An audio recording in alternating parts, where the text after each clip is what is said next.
Hello, everybody, and welcome back to the next episode of Surviving Life's Pickles. I'm Scott Martin, your host, and today I am here with Christina Leslie. She is just the most amazing person, and I cannot wait to have her here and talk to all you guys and share everything that she knows and just her personality. So, welcome. Thank you. That was so precious. And one thing I do have to say about you before we really dive into this is the first time I met you at the Karoo Wellness event. I believe that everybody vibrates at different levels. And the higher frequency your body vibrating at, the more open and the more energy you pull off. And I have to just say that you vibrate at such a high level that it's so calming to be around you all the time. So, well, my old self would really be in awe of that statement because I wasn't always like that. I think as we get older and we change, it definitely changes with us. Yeah. But, well, thank you for coming today. So before we get started and get into, Christina, why she's here, we always start off every episode with our little thanks to gratitude and what we're grateful for today. So, Christina, what's on your mind today? That was so funny you ask because I got out of my car to meet with you, parked my car, and just looked at the snow on the mountains. And in the winter, I just am so grateful to live in an area where nature is just so powerful. So really, I'm just grateful for the beauty. It's grateful for everything around us. Yeah.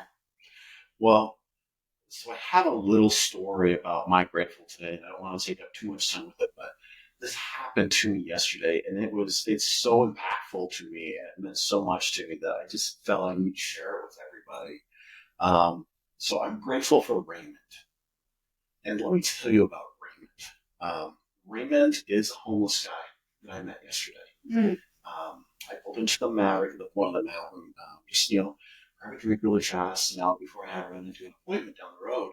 And Raymond's there just going through the garbage. Mm-hmm. And I just, like all of us have done, I just walked by him. And I was walking into that Maverick store, and as the automatic doors opened, it felt like I ran into them, like something stopped me and says, turn around and go talk to him.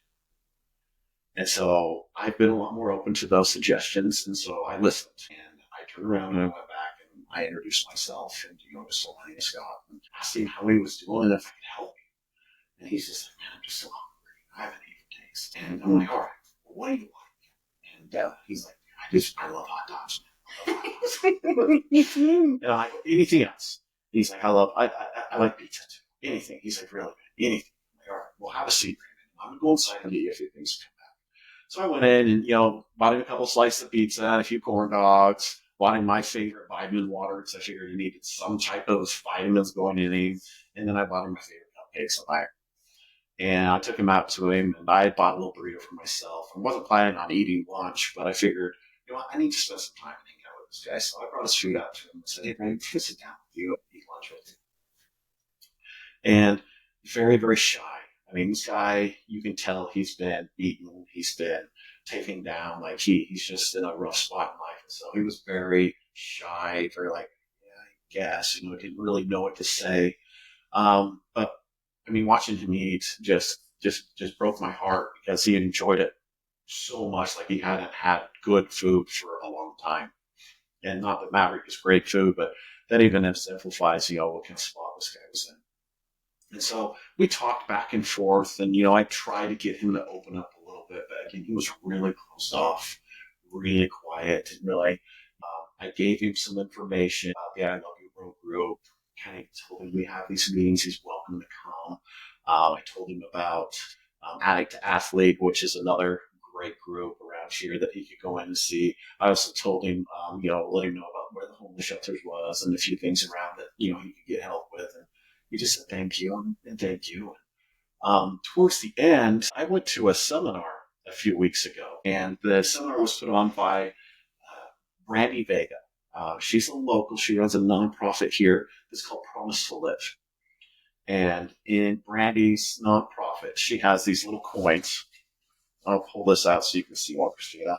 But it's this little coin, and Brandy gives you these, and you promise when you get one that you want to reach out and ask for help if you need it. Mm-hmm. You're going to reach out and stay alive. You're going to reach out in a time of need. And she always gives you one and makes you promise that when you get one. But she also gives you a couple extra and they're called pocket hugs to get out to other people. They challenge you to get them out within like 10 days when you get yours. I was a little past mine, but I was waiting for the right opportunity. So I was able to give my pocket hug to Raymond yesterday. I was able to tell him I loved him and that, everybody else in this world loved him, even though sometimes we don't show it. We're all connected and we're all there to help each other. I said, Raymond, it's going to get better. Like today is the start of your new life and you're going to be on a better track. And after that, I asked him if he needed anything else, and he says, no, thank you. And I hopped in the car and took off, and I made it a couple hundred yards down the road before I had to pull over because I was just sobbing. Like, I wish there was something more I could have done for Raymond. But at the same time, he blessed me so much by allowing me to sit and just get to know him for a minute and serve him. And so I am so grateful for Raymond and for him being willing to accept, what I was able to offer him yesterday, and for him to be willing to, let a complete stranger sit down and talk with him. I mean, it really meant the world to me, and I really hope it helped him. So I'm just so grateful for him and that connection and just the willingness for me to be open to hear that door slamming in front of me yesterday and say, turn around and go see him. Mm-hmm. So that's my grateful story for today. Yeah, you're landing on one of my favorite principles, which I did research several years ago on happiness, probably before I went back to school. And then I continued it through my postgraduate education. This idea, these three principles kept showing up, and I call them the 3 Gs. It's just everywhere in happiness research. You just touched on generosity. There is something in the giving and chemically the things that happen in our brain when we serve, when we give, that makes us feel good. Growth. We must keep moving forward and growing. If we think of nature, if we're not growing, what are we doing? We're just stagnant. Yeah, and then we're approaching death, dying. We feel it. We can actually feel it in our bodies. The third one is the one that I find most of us are not very good at, which is gratitude. It's the receiving. So I think it's really cool that you have this gratitude ritual as part of what you do, because I find that's what a lot of us are uncomfortable doing, which is the receiving. Yeah. Well, a big part of gratitude is being open to receiving. You can give and give and give and give, but at the end of the day, if you're not open to receiving those same gifts, it just doesn't work. You don't feel what's actually going on. And it took me a long time to learn that. A lot of us, most of us, is my observation. If we don't know how to receive goodness, we cannot feel goodness. So that's really cool. Yeah. Good story. I just want to pass that on as everybody. You know what? If you see somebody, just stop and say hi, because you never know if you just smile at them or if you say hello, if that's going to totally change their day around. So it's just spreading that. Slowing down enough to do that. It is. It's slowing down with such a busy world. Yeah. So. Yeah.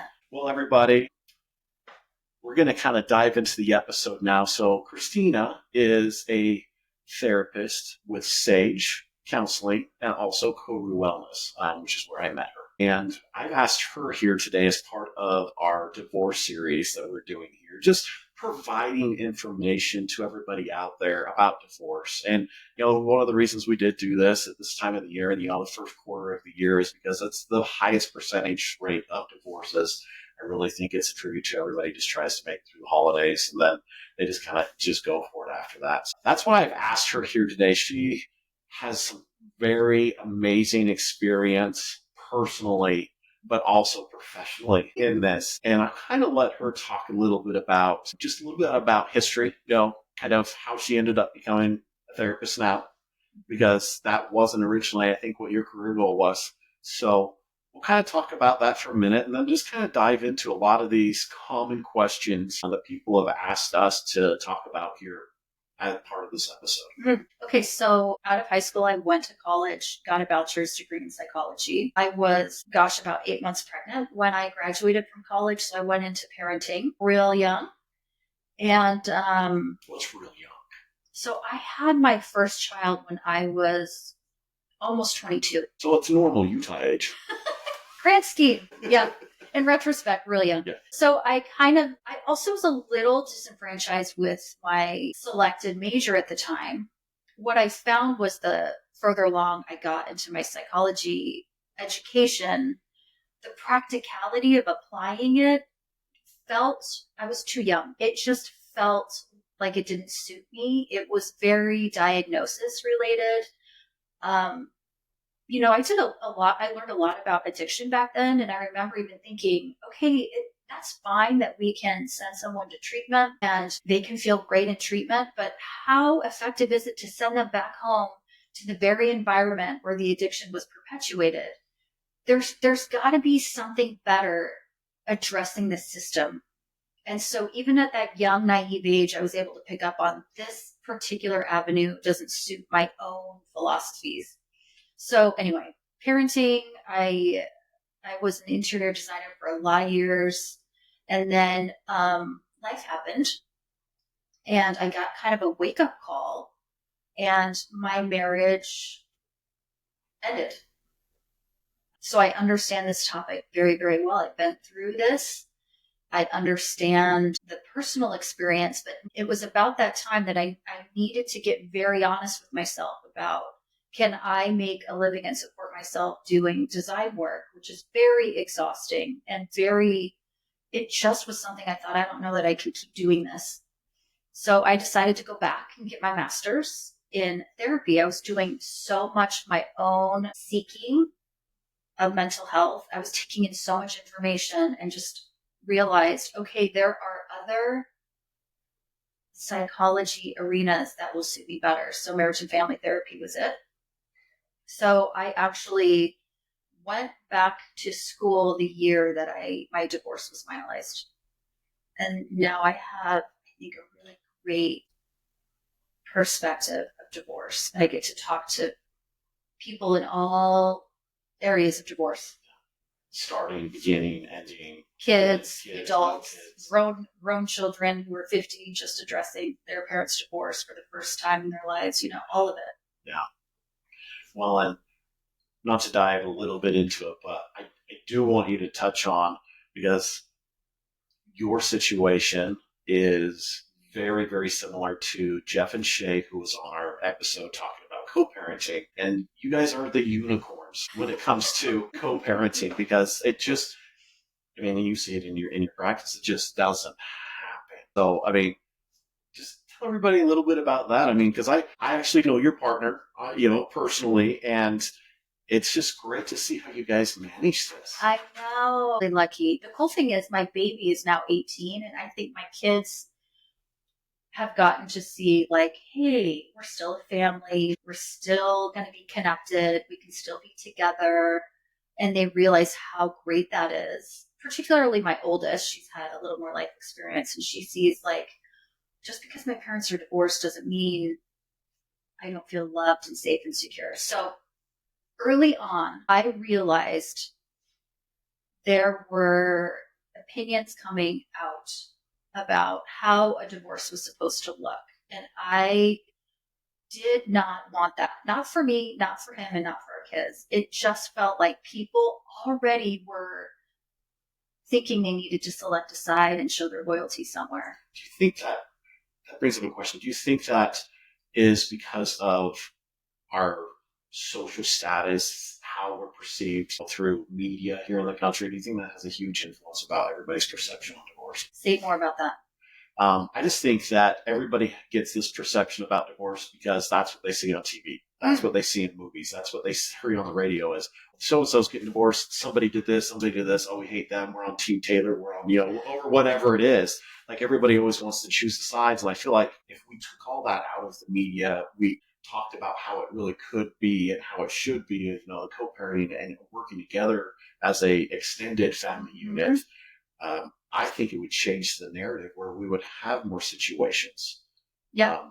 Because I just feel like that puts so much pressure on everybody already. Oh, that's how it's supposed to be. We don't talk to each other. Oh, for sure. And it was coming from, like, people I love in my family. And the first time I saw that, I was like, no, that is not how this is going.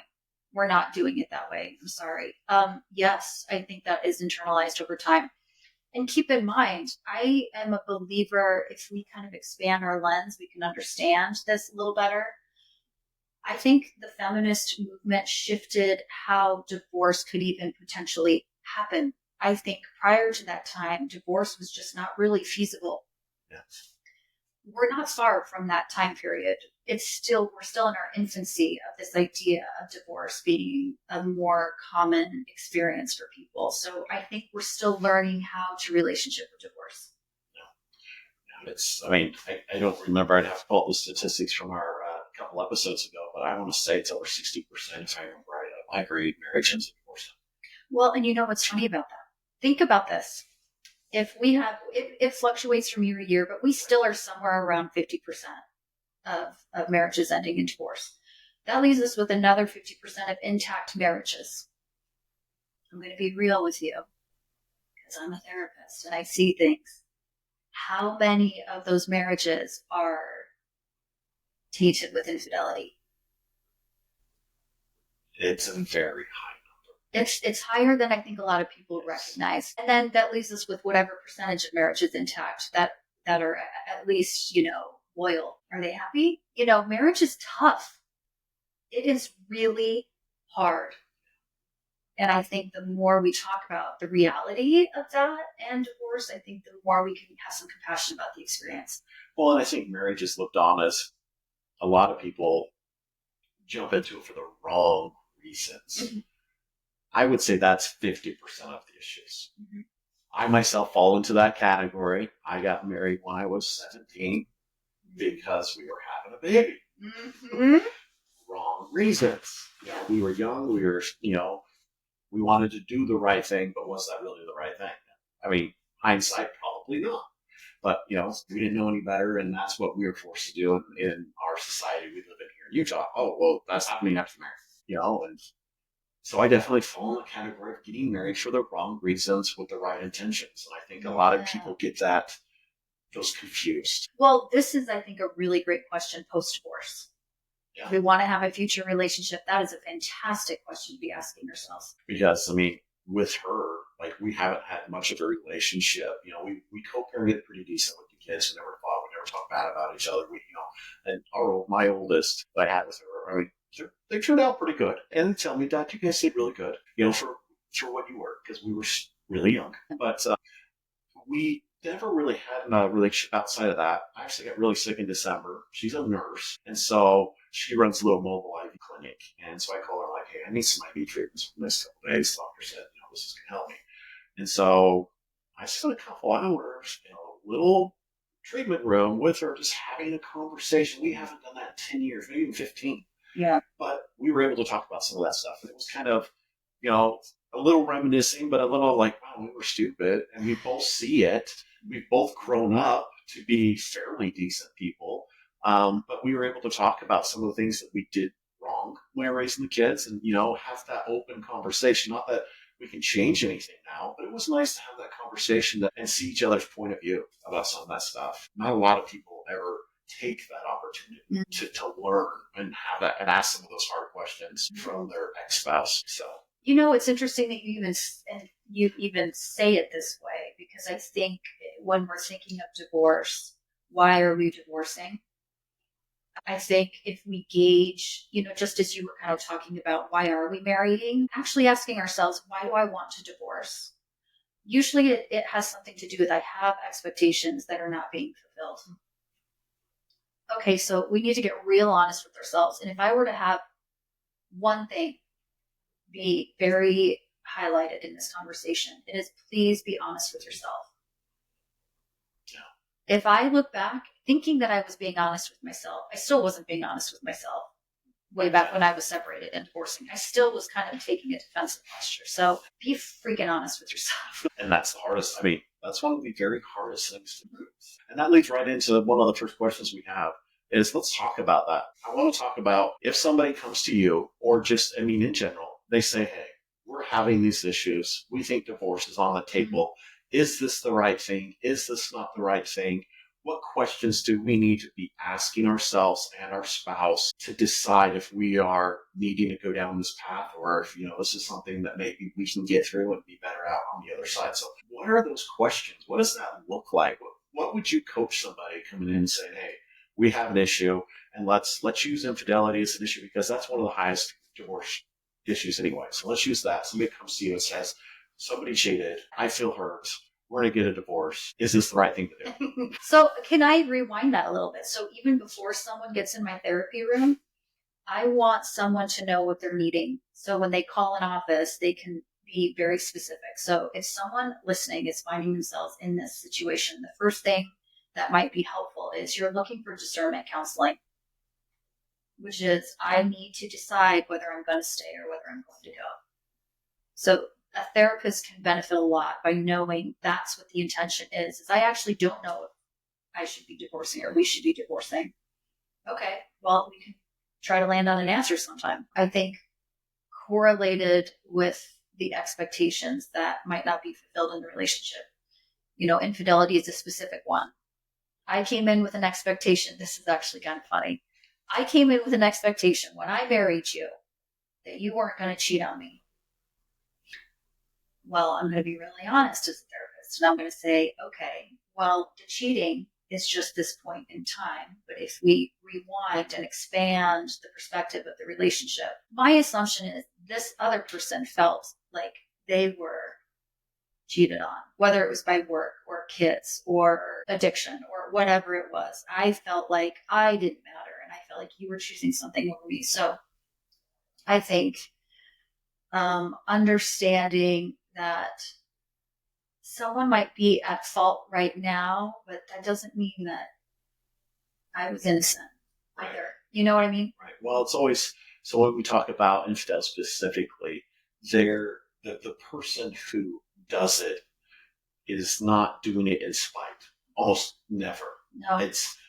They are lacking something in the relationship, and that's the easiest way for them to fulfill that dopamine, that feeling is, hey, I can do this. Somebody fills that hole for them, and it could even start out as somebody sat down and listened to me. Yeah. And now we have a connection with them. I haven't felt that in years. I mean, I know that's one of the biggest things, communication. The lack of it causes this big rift. Yeah. So you're landing on something that I think comes up a lot in my work with couples, and particularly with this infidelity idea, which is who is responsible for fulfilling my needs. Number one, I need to know what my needs are, which a lot of us just aren't just going. We're not really paying attention to the fact that I have some unfulfilled needs here. And even in my body, even in my subconscious, I'm feeling invisible, or I'm feeling depressed, or I'm feeling anxious. Something is not feeling right. I call it outsourcing. So even just the idea, I think an affair, for example, is we're still outsourcing there. Something easily came along and fulfilled those needs. We need to advocate for ourselves, and we need to be very, very self-aware. Yes. Well, you're hitting it right on. It's being self-aware of what those needs are. I would say 8 times out of 10, that person still probably doesn't know what that need actually is, what's missing. Sure, it's like an iceberg. You got to keep digging. You got to keep digging. And so I'm going to be very, very honest. I've never really talked or admitted anything like this anywhere other than in a therapy situation. So here we go. I did end my marriage with infidelity. And this is 20 years ago, even a little longer. It's been a while. My reasoning with everything that I've learned from all the work I've been doing over the last couple of years was I got married when I was 17. I didn't ever feel like I got to experience life. And so I was seeing all my single 20, 21-year-old friends out doing all these fun things and experiencing life. And here I was working 3 jobs with 2 kids at home and, sleeping 4 hours a night. And I was like, this is crap. And so that's what I'm saying now that I've been working. I've been able to really dive into some of those things that happen and find out reasons why. Because do I feel absolutely awful about everything that happened?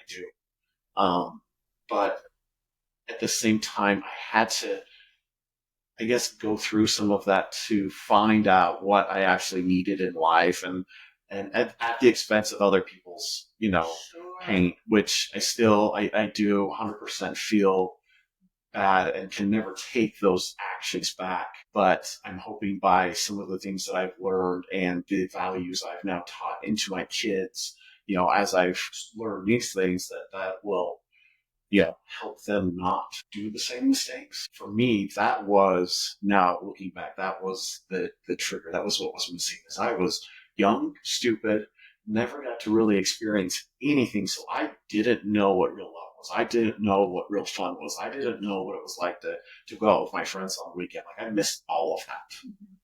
So that's kind of where I ended up. You do realize, like, there's kind of a term for that, a broad general term. When we are adultified, we hear the word parentified, but Mhm.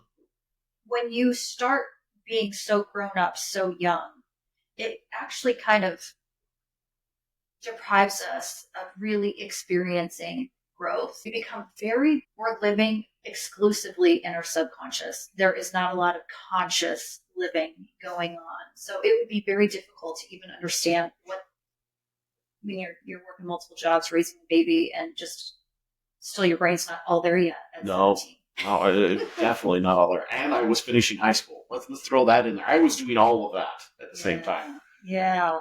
So Yeah. So, there's an idea that I think is really cool that I would recommend for someone who's in the chaos. Like when we are separated or divorcing or an infidelity was just discovered or whatever, that is stress. Sometimes that's trauma. The way the brain works is when the body senses that we are in survival mode, the amygdala is engaged. And when the amygdala is engaged, the prefrontal cortex is not. And the prefrontal cortex is logic and reasoning. Being aware that we are in a time of stress and the body's going to shut down kind of the extra features of itself and just use the necessities, we need to pay very, very special attention to taking care of ourselves. We must. Otherwise, we will just get swept away by the waves. let's dive into that a little bit more. I'm going back to the question I asked when somebody comes in, they're talking about divorce. Should I, shouldn't I? Isn't that the very first thing they should start doing, as looking at themselves, figuring out what those needs are, and kind of doing some self-care right off the bat? Because without doing that, they can't get the honest answers they're going to be looking for. Yeah. So a couple things show up. I don't know how good we are in a time of stress to execute skills that we haven't already been practicing. But now is sure a good time to try a couple. One of which that I love, there's a book called Too Good to Leave, Too Bad to Stay. And it's a book about deciding whether or not to divorce. And there was an idea that came up in that book that I use all the time. And it's this idea that if I give you 20 balloons, let's say that those are your expectations in the relationship. If I were to give you 20 balloons and ask you to take those through the forest and go through life and try to preserve those balloons, what are the odds that those balloons will come out the other side intact? Not very good. It's a lot to expect from a relationship, one relationship. So I have someone just get online, look at core values. If you just type in core values, you'll find lists. I want you to write down every value that's important to you, that kind of speaks to you when you're looking at this list. What's cool is if we pay close attention, a lot of those values go together. So start putting them in groups. And then you're going to find you're going to be left with just a few, 3 to 5 groups of core values that you must have to feel good in your body. And then we can decide, now, what is my partner responsible for out of those values? And what am I responsible for? Am I expecting this person to do that for me? Or can I do some work here and figure out how to provide those things for myself? Then I could be a fair partner to this person. I'm expecting of you what I know you're capable of giving me, or that you can't. Does that make sense? Yeah, you have to know what they are capable of giving. Like, if you're expecting something, clear up the the very top of the mountain and they can't ever get there, Yeah. then they've already failed in your mind before you even gave them the chance to try. Yeah. So, yeah, that completely makes sense. Yeah. I cannot be in a relationship and expect this person to make me happy. That's just good luck. Right. Well, and that really brings up the topic of, okay, who is really in charge of your own happiness? And again, looking at a divorce, looking at trying, figure out if you want to, ultimately, we are the only person in charge of that happiness. We can't expect somebody else to do it for us. And I think so many people in divorce are thinking that when they're thinking about getting divorced is, well, this person never makes me happy. Yeah. And I've heard that from people. Sure. Yeah. And so I guess it's changing the narrative. Big time. Big time. Ourselves. It's changing the narrative for ourselves.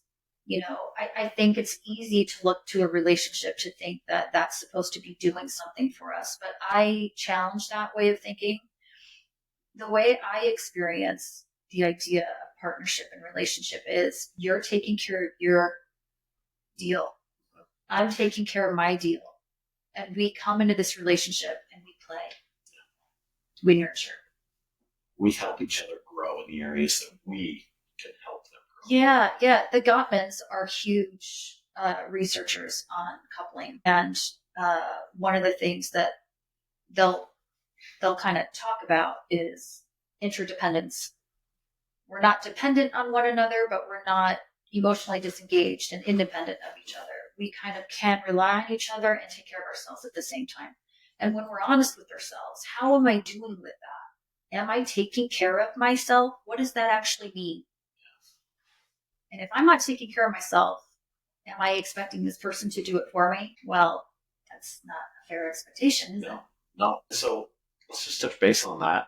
What are a few things that you would say are expectations for us to say, I'm taking care of myself? Well, what are a few of those core values or core things of that self-care to start doing these evaluations on, your decision making? Yeah, I think if we narrow that down to just a few categories of self, they're going to be the things that we all kind of know: physical, psychological, mental, spiritual, those kinds of things. How am I doing in these different categories? I have a belief about personality that we have the capacity to be a vibrant rainbow. I am a bright red, I am a bright green, I am a bright yellow, and I am a bright purple. What happens is early in childhood, we tend to rely on what came naturally or what we needed to survive. And so we have developed a few personality traits that are very bright, and we have kind of neglected our other potential. So I would take stock of, how am I spiritually, whatever that means for you. I don't care what that means for you, but how is my feeling about my meaning, my existence, physically? Am I taking good care of myself? Am I sleeping? I can't tell you how much that alone shows up. Virtually every one of my clients, I'm monitoring sleep. Simple. It's simple, and especially in our day and age, it's so overlooked. I'll vouch for that. Only until this last year am I actually taking sleep seriously. It's completely changed everything for me. Yeah. So that's a core thing that a lot of people just don't pay attention to. No. So I think that's crucial, is just take stock of how you are as an entire being. I think the second thing is, it's going to go into that amygdala conversation, is go slow. We're not in a rush to make a decision. We're not in a rush to find our dreamland or fantasy land. Just move slow. When we go slow, we can use our emotions in tandem with our intellect. And that is crucial. Love is not enough. Maybe that's going to be controversial, but it just isn't. Well, you can't just have the love and expect that that's going to take care of everything. You have to do the work to keep the love there. Yeah, and it's a very conscious process. If people, I think a lot of people with Gwyneth Paltrow's divorce heard about the book Conscious Uncoupling, and I love just thinking about being conscious, and really the best way to do that is to move slowly. Go slow. Slow down. Think about everything you're doing. Yes. So, okay.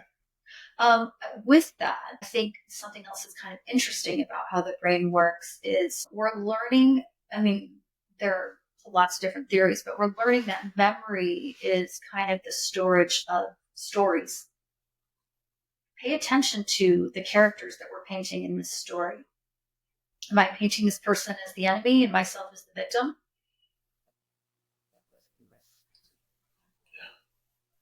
And I think if we pay attention to how we're starting to story this process, we can actually learn a lot. Well, you say the victim word. That word itself is so controversial in divorce. Sure. Everybody says, I'm the victim. Everybody wants to play the victim card. Well, they did this to me. They did this to me. Okay. Like you're saying, slow down. Let's talk about what you feel they did to you and how that affected you. But what part did you play in that? Yeah. Yeah. That's really freaking hard to do. When we feel wronged, when we feel that life is unjust, that is an instinct to protect ourselves and to get rid of what feels like a danger. But if we allow ourselves to become controlled by victimization, we are going to lose. So careful, if we're starting to objectify this person, and do you know what I mean when I say that? I would say let's elaborate on that a little bit. So, like when I think of hurtful words that summarize a population, derogatory names and language, that is dehumanizing. That's objectifying something, and that is instinctual. That is part of our little animal instinct. But be careful, because as soon as we dehumanize, we are going to treat this person as if they are inhuman. They don't deserve compassion and kindness. You know what I mean? So careful there. I love really learning from the legal world when it comes to divorce. Some of the greatest insights I've gained about divorce come from attorneys in family law. And they have a lot of consistencies here, that what they see is one partner dehumanizing another and calling them names. And it's going to affect how we actually story this experience. Yeah. Well, and that goes into one of the questions that we kind of talked about beforehand is, okay, you've kind of taken your self-care now. You've evaluated what means to you and why you feel like the divorce. You've come to that conclusion of what the reasons you want the divorce. So now it's, what are the reasons your partner wants the divorce? You need to understand those, because if you don't, you're going to get in the situation exactly like you're talking about. You're going to attack them. You're going to call them names. You're going to treat them poorly because you don't understand what their needs are and where they're at. So with that, how do you back up a little bit and have that conversation with them after you've done this internal, you figured out, okay, these are the top 5 reasons I feel like divorce is going to be good for us or not good for us, whatever they decide to. But now you have to ask those same questions to your partner. How do you do that and not get into a serious fight or cause them to become super defensive? Because that brings up all those emotions that we talked about. Mm-hmm. And with that conversation, and I know this is very, very hard to even think about doing, you really have to separate the emotions from the actual intellectual reasons that you think you need to get divorced. And so how would somebody go about having that conversation? It's interesting because I like that you just used the emotion intellect comparison again. What I find is emotions are messengers for the intellect, but most of us don't have that kind of healthy relationship with our emotions. We become our emotions. We feel that we are our emotions. Anger, resentment, frustration, irritation, all the unpleasant emotions are good things to pay attention to. They are messengers that something doesn't feel good here. So I just want to point that out, that emotions are really helpful, all of them. If we're honest with them, we can learn from them. So be curious about the experience. What is coming up in me right now that's making me want to punch this person in the nose? Why am I feeling that way? Well, I feel like I've been betrayed. I feel like I'm misunderstood. I feel unsafe. Whatever is showing up. Okay, well, now we're talking directly to a need. Now let's try to get that need met. Right. Did I answer that question? I think so. I think so. I don't know if I did. Go ahead. I think the one thing that I would encourage people to do is to ask, how would I feel about how I'm behaving through this process? That's a good question to ask. So yeah, there's so many thoughts going through my head right now where I have so many things that I want to ask you, and I'm trying to figure out which one is the safest thing to ask you.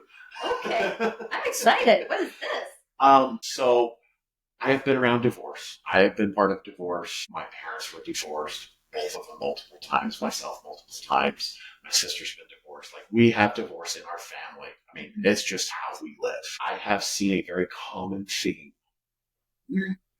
that one person is always blamed for so much of it, and the other person is not taking their responsibility. And because of this, I don't think the issues of what caused the divorce were truly talked about. And now it is blown up to even a bigger issue that is now causing more pain than even when they were married. And now that pain is being transferred onto the kids.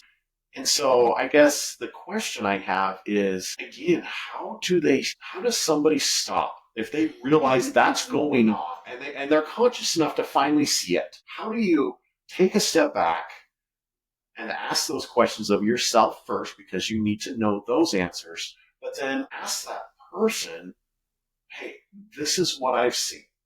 This is what I'm feeling. I think we need to change what we're doing, but I don't know how. So can you tell me how you're feeling and what you see, so maybe we can sort this out? I think that's a very, very hard conversation, but such a needed conversation. So many divorces. That takes an incredible amount of humility. That is a big ask when we feel so disappointed by this relationship. So I want to be really compassionate to how difficult that thing that you just said is. Right. Well, again, I would say 80% of the people that I know that are divorced and have those situations, they would never. Yeah. They just want to ask those questions. Yeah. I think I want to legitimize that this experience hurts. The dream just got shattered, and that is so incredibly destabilizing. And I can't even think of strong enough words. It is catastrophic. It's very traumatic. Very. So I think, thinking about the things that we've already talked about, like being conscious, taking care of yourself, like just do the basics.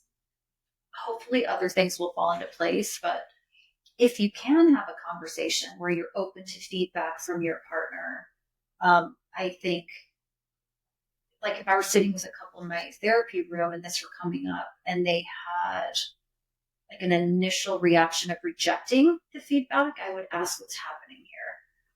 What's coming up in you that's allowing this protector to take over and not the seeker and student to step up? It's blocking you from experiencing that humility to be able to express how you're feeling. Yeah, I want to really legitimize the experience. Like, if you're pissed and you feel misunderstood, you feel misunderstood. You're allowed to feel whatever it is that you're feeling. That's an unpleasant experience. And it's also an opportunity to learn about yourself. What's coming up in me that's making me feel like I need to protect myself so much? My assumption is the straw that broke the marriage's back is a symptom of a deeper pattern in the relationship. Let's see if we can get to that thing. Yeah. I mean, again, like we were talking, like, it's never that thing that really causes the divorce. It's the end result. It was the thing that filled the hole. Yeah. I just, again, that's that hard, you got to sit with it.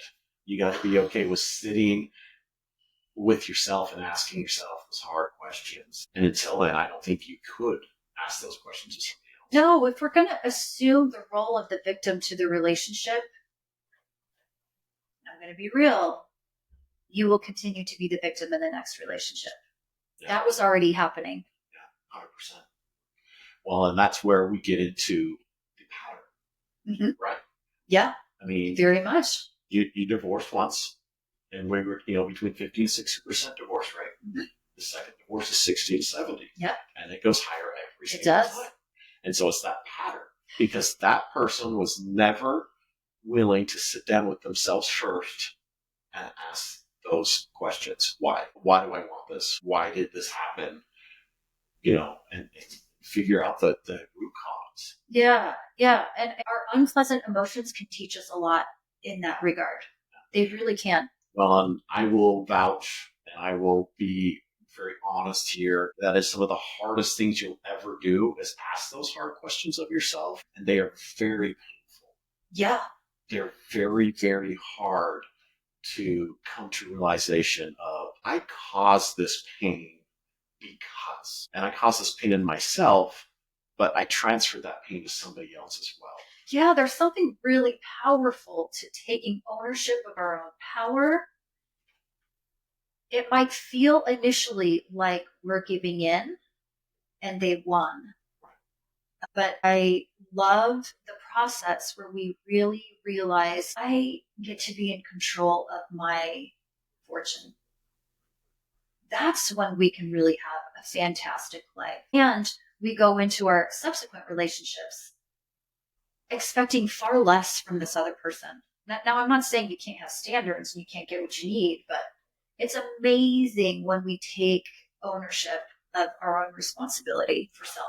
Well, that goes down to, let's kind of just veer off the subject a little bit, but let's just say you are divorced and now that you found somebody else and you're dating and you're thinking about, hey, I want to get married again, but you got to step back and look, did I actually take care of myself in the time I was by myself and find out the reasons of what happened, but also worked on myself so I'm happy by myself. I think that is 90% of the problem is people don't really take the time to be happy with just themselves. Yeah. And that's the biggest problem with any relationship is if you're not happy with yourself, how can you be happy with somebody else? Yeah, I think if we understand what motivates us in relationship, we can learn a lot. And then we can really gauge whether that is a healthy motivation or not. For sure. So let's shift a little bit. We kind of dove into what we should be asking ourselves in a divorce, finding the reasons, working on ourselves first.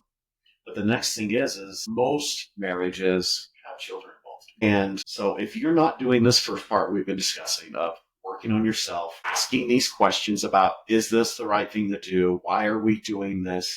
If we want to proceed, now the next step is, okay, how do we help our kids? And I know this is such a broad question because it's going to change for every age group of kids. They all have different needs. They all perceive it. But what are a few things that you've seen that really parents of any age kid can do, and have those conversations? I mean, one, I know that having the conversations is age appropriate. You don't want to tell a young kid too much. Like, oh, hey, dad's an alcoholic and he does all these bad things. You don't want to tell that to a 3-year-old, right? You might talk to a 16-year-old about it because they've seen it. But going back to that, what are the 3 or 4 things that you would recommend somebody? So now they've taken care of themselves. Now they gotta approach their kids. Now they gotta talk to their kids, and now they gotta help them through it. Mm-hmm. How do they do that? Okay, there are 2 things that come to my mind specifically. Number 1, if we remind ourselves that this child inherently knows that they are 50% that other parent, I better be careful about how I am painting that person. Kids are incredibly intuitive and they naturally are wired as children to look at the environment and adapt to the environment. And they're going to land on something that will allow them to survive whatever is presented to them. If they take in any message that I don't want to be like that parent because that parent is a terrible human and genetically mutated, or whatever message we might be sending, please be aware that your child is going to take in that they are genetically mutated and that they are inherently bad. They know subconsciously that they are half this other person. So just careful there, because children will internalize that message. They absolutely will. I haven't really thought about it that way. It's powerful.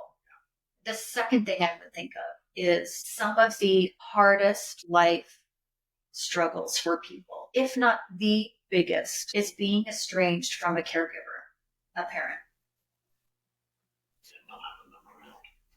Most children, even the most terrible, immature, not put together parents, most children still want a relationship with that parent. It takes a lot. And if we look at the extremes of the human experience, I originally, in my undergraduate work, I wanted to go into forensic psychology. So I'm still very fascinated by the extreme of human behavior, which is murder. Okay. Children of people who have murdered other people generally still have a connection with that parent. It takes a lot for a child not to want to have a relationship with their parent. So remember that if we are isolating our children from the other parent, consciously or not, we are hurting our children. It is just something that is difficult for people to recover from. I have plenty of people in midlife in my office who are still recovering from being estranged from a parent. It's hard. It becomes their identity that they weren't good enough to deserve the attention of a parent. Easy resource, no matter the age. Get online and look up Children's Bill of Rights. The Children's Rights Council is an easy resource to plop online. It's long. I actually go through this with my teenage clients who are children of divorce, encountering some of these challenges of loyalty between parents. I just did that recently with one of my clients. I'm going to read you the two that she pointed out. Just initially peeking at this Bill of Rights. And the Bill of Rights, as you're just so I understand a little bit more. I mean, it's kind of a published document that these are the rights the kids have. Yes. Right? I mean, no matter the situation and the age, the kids have the right to go to the court and say, hey, I'm not getting this and this needs to be fixed. Or how does that work? Just so this is something that has been developed over time through mental health professionals and legal professionals and things that they see recurring in the courtroom. And it's kind of a standard for the parents. This is kind of like, and the reason I show my kids, my young clients, is because I want them to understand that this thing that they're wanting so badly is coming from a very instinctual place. Yeah. We as children deserve these things from our parents. And if our parents aren't doing that, we can hold our parents accountable. And parents, we should definitely be holding ourselves accountable. So these are two that she initially that resonated with her. We want to make our own judgments about each of our parents and to be allowed to love both of you without one degrading the other to us.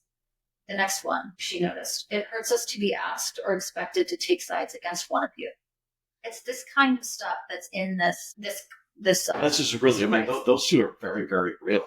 Yeah. Like, I mean, as parents, sometimes we don't realize that it does really hurt them if you say something hurtful against their other parent just because I feel that way doesn't mean the kids need to feel that way. And I think that's one thing that is so transferable in so many divorces is that bad mouthing that it's so bad that just undermining, right?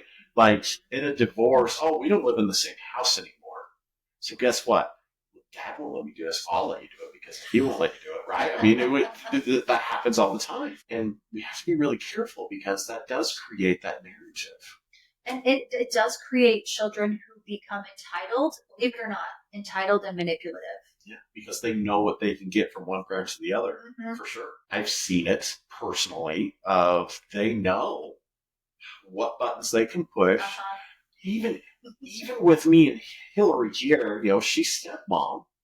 But the boys know if Dad says no to this, but guess what? Dad's gone for an hour. Yeah. Hillary don't want me to do it. Yeah.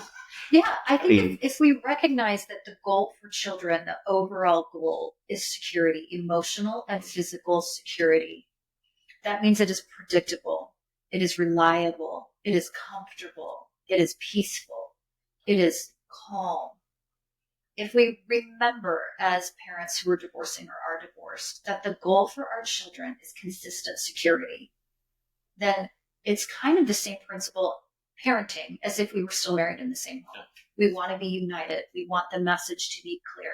We don't want mixed messages. And you say mixed messages, and I'm just to throw this out there because religion is one of those ones that get thrown around divorce all the time. Some people will get divorced because they have different religious views, different spiritualities. And so after the divorce, this one's pushing this one, this one's pushing this one. When I got divorced from my boy's mom, we had the conversation of we're going to teach them good values. Yes. And let them decide what spirituality means to them as they grow. We weren't going to push anything on them. Part of that decision with us when we did it was when I was a kid and got divorced, that was very pushed onto me. This is how you're going to live. This is what you're going to do. From one parent, the other parent's over here, well, I'm not going to go to church anymore. I'm not going to do this. And so it was very split. The messages were so different. I didn't know. I was so torn. I didn't know what I was doing. Yeah. So that was one thing we did is we're going to teach them core values. These are what mean, the good. I'm trying to think what the word is I'm looking for here.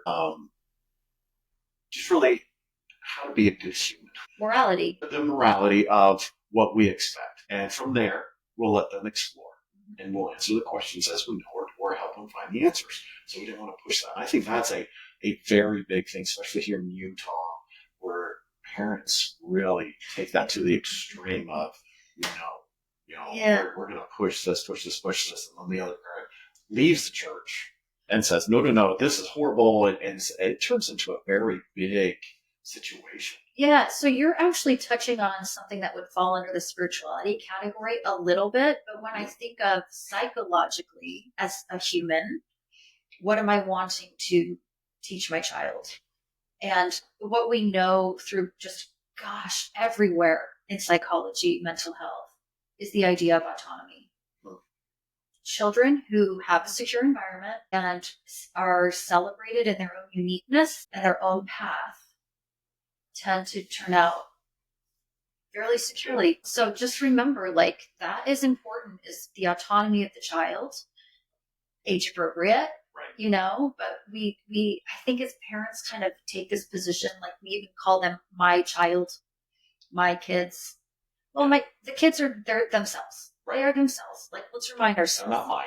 They're their own person. Yes. Yeah, and if we can kind of incorporate that when they're young, it's going to be much easier as they age and turn into little bebop teenagers.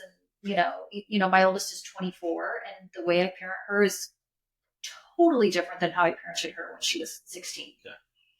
It allows us to kind of let them choose their own path. Mistakes aren't mistakes, they're lessons. Just kind of those ideas are helpful. And it's important to embrace that. It's hard. It's very hard. Yeah.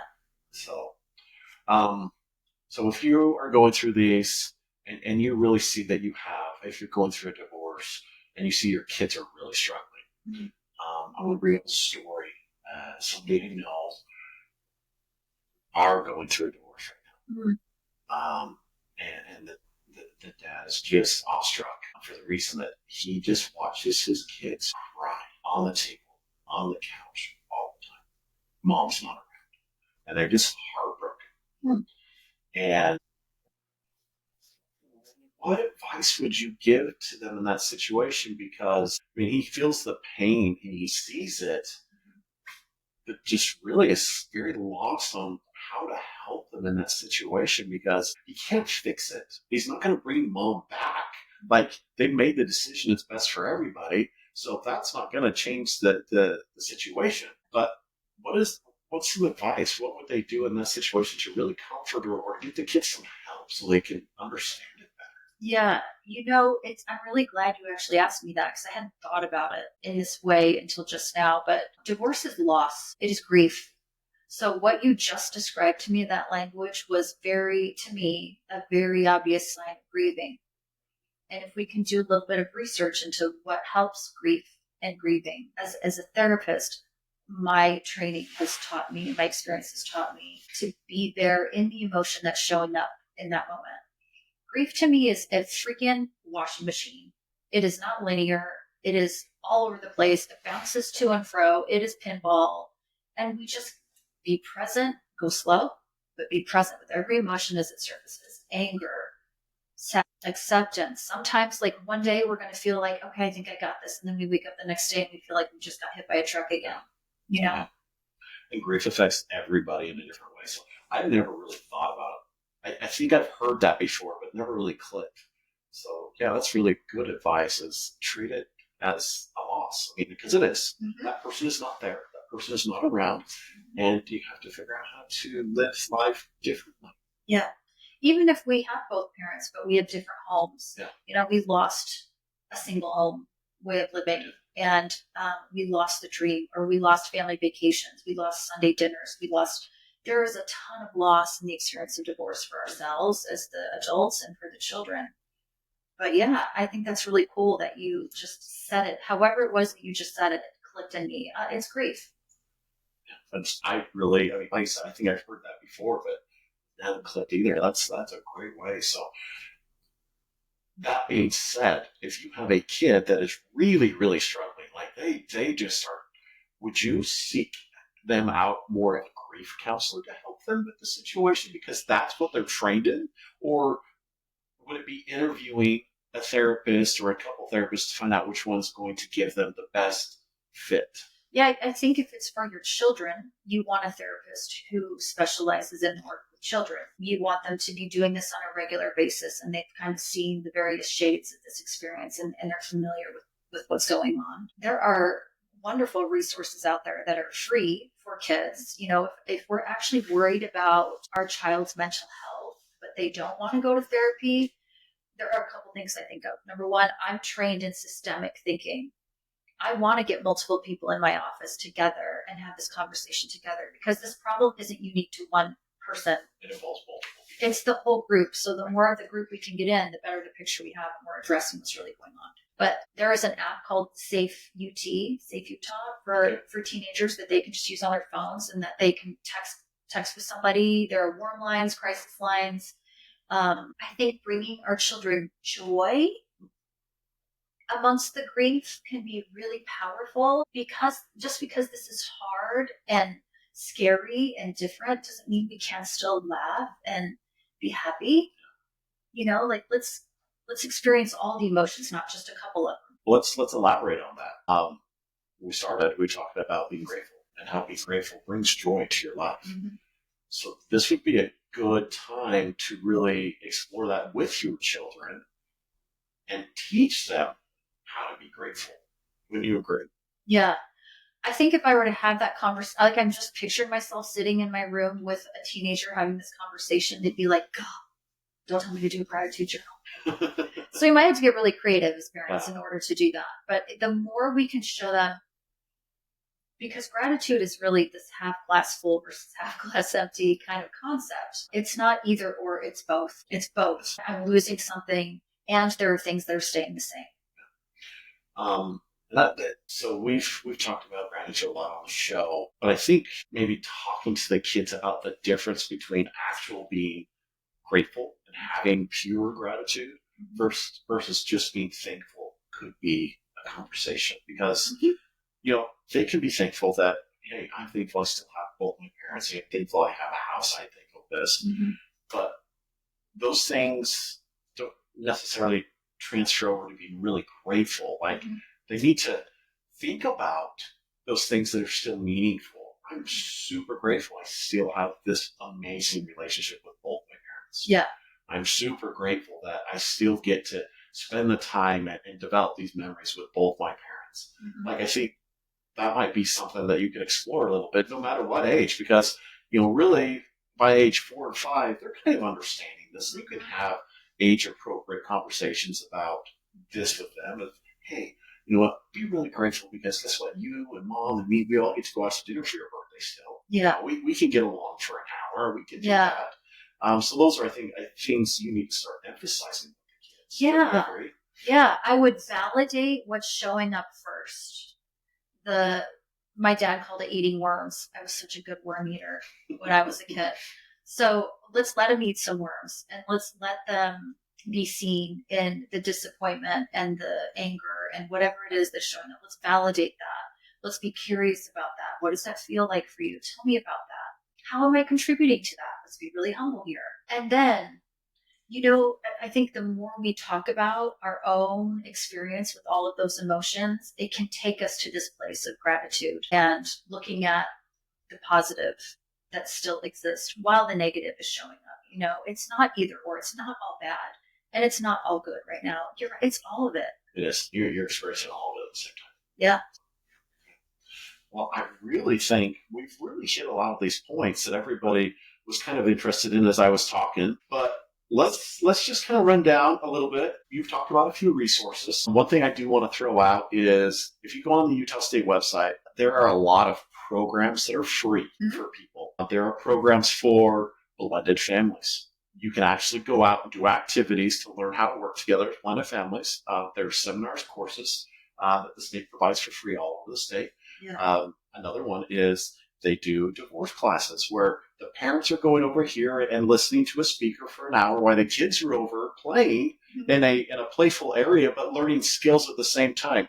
The state puts on a lot of these different things all over, and they're very, very great, and they're all free. So definitely hop on the Utah State website and kind of look for those, find which one maybe fits your situation. But as far as therapist goes, what would you recommend for people to really look at? What questions would you have them ask themselves before seeking out a therapist so they can help work through some of this for themselves? Yeah, first thing is, what's your goal with the therapy? What are you trying to get out of it? And if you're being honest with yourself, you might be able to shift gears and maybe focus on a more productive goal. A therapist can certainly help you with that, but a therapist is going to want to know what you're wanting. So if you can come in and say, this is what I think I need, that'll help them a ton. And it'll also help you select the right therapist. Psychology Today is a great resource. So if you have insurance and you're coming across a list of names that mean nothing to you, you can hop on Psychology Today and, look up that person, see if they have a profile on there, and it'll give you a little insight into who that person is. Most clinics and private practices will have a picture on a bio about that person. So try to find something that's a good fit. I would be totally honest with you. When I sought out a therapist, when my marriage was starting to fall apart, I called like 4 or 5 people and asked if I could talk to them on the phone and just get an idea of who they were and where they were coming from. I mean, so I did the same thing. I mean, is that really still something you can do? Most therapists will do. I call them, you're interviewing a therapist. Totally. You ask them for 20 minutes of their time to talk to them. Yes, for sure. And most of the time when I have a new client come in my office, I tell them, let's just see if we fit. Yeah. A good therapist is going to understand that they're not going to fit everybody. Yeah, they will definitely click with certain people better and be able to help them in different ways. And again, a good therapist at the end of the session, if they tell you, I don't think this is going to work, you need to listen to them. Don't push them that you want to come back. Because it's hard.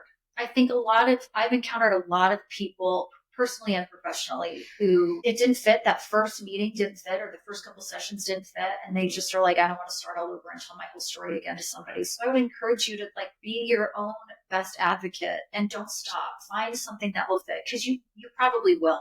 You'll find somebody. Yeah.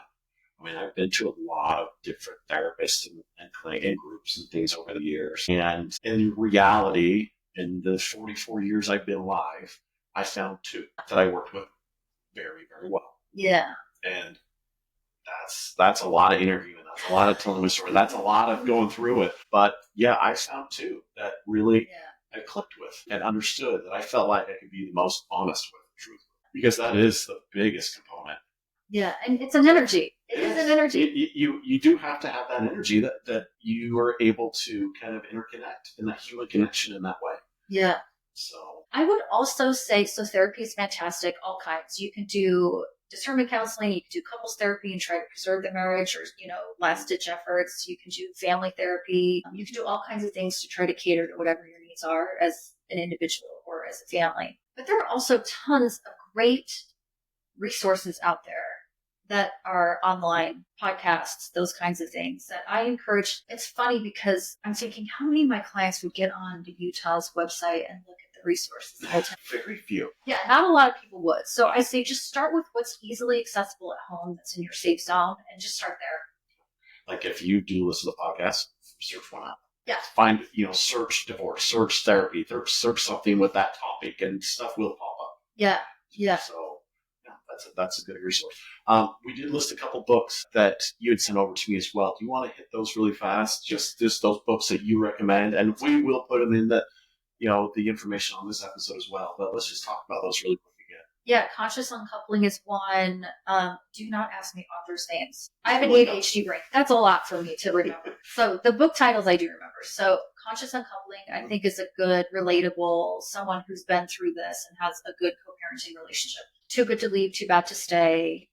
I think if we're really focusing on our own personal journey, there are some other ones that we didn't talk about that I think are really good.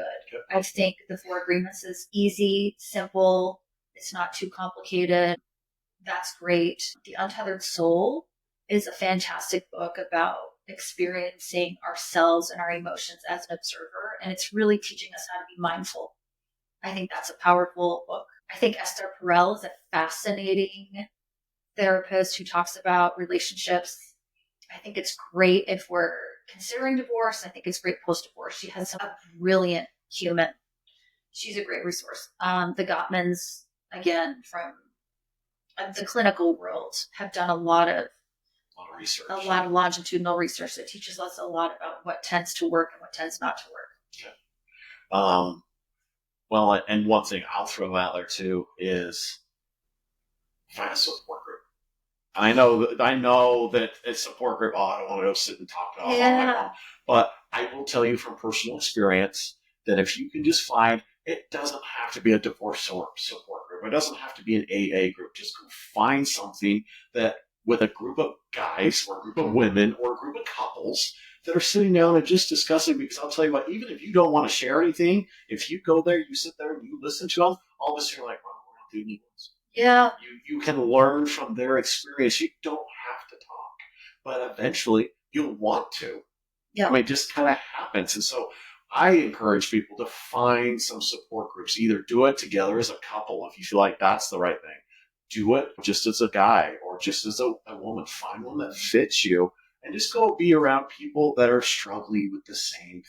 Yeah. And if you're finding yourself isolating yourself, ask yourself why you might be doing that. Right. And start little, start small, start close to home. Give yourself an opportunity to have some success, and then you can get braver. I mean, give yourself a little grace. So yeah, connecting is huge during this process. I'm glad you said that. It is, and I mean, everybody you go through a divorce, you kind of isolate yourself. Like, okay, you know what, you separated. Guess what? Now you just moved into separate houses, and I only have my kids half the time, and I'm sitting in this empty house by myself half the time. Totally. It is so common for you just to sit there in your misery. And again, misery loves company. The more you sit in it, the more it's going to be there. So get out of the house. Yeah. Yeah. Can I just really quick, coping usually falls into one of two categories. Okay. One is distraction and one is self-soothing. Self-soothing means take care of your body, comfort for the body. That doesn't mean eat pizza every day. No, it means things like, for women, I'm like, go get your nails done, go get your hair done, take a bath, do things that you don't usually do that you think are excessive. For men, go get a massage. Men are physical creatures. They are much more in tune to body than women sometimes are.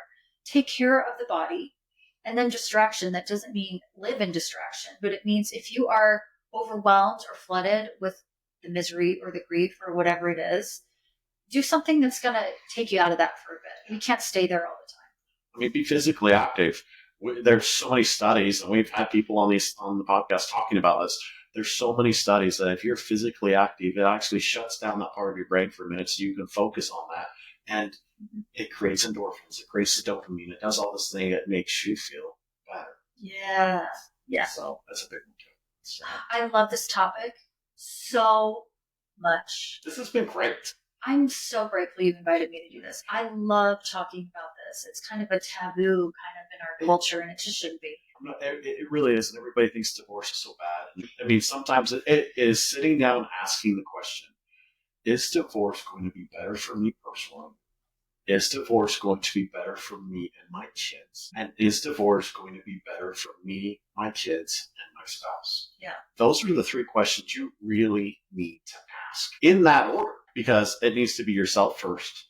Your kids are then definitely next. And then, yes, you do and did love that person. So you want to make sure they're taken care of. right? I mean, it is just one of those things. And so ask those questions of yourself, and figure it out. So are you taking new clients right now, or are you full? I'm pretty full, but I can certainly refer people to someone that I think might be a good fit. And if you're not in crisis mode, do your own work and let's see if I can get you in the schedule. But I also have fantastic colleagues and people that I can refer people So to. you have a great bunch of people just there in both offices you work with. I know a lot of them. They are all fantastic.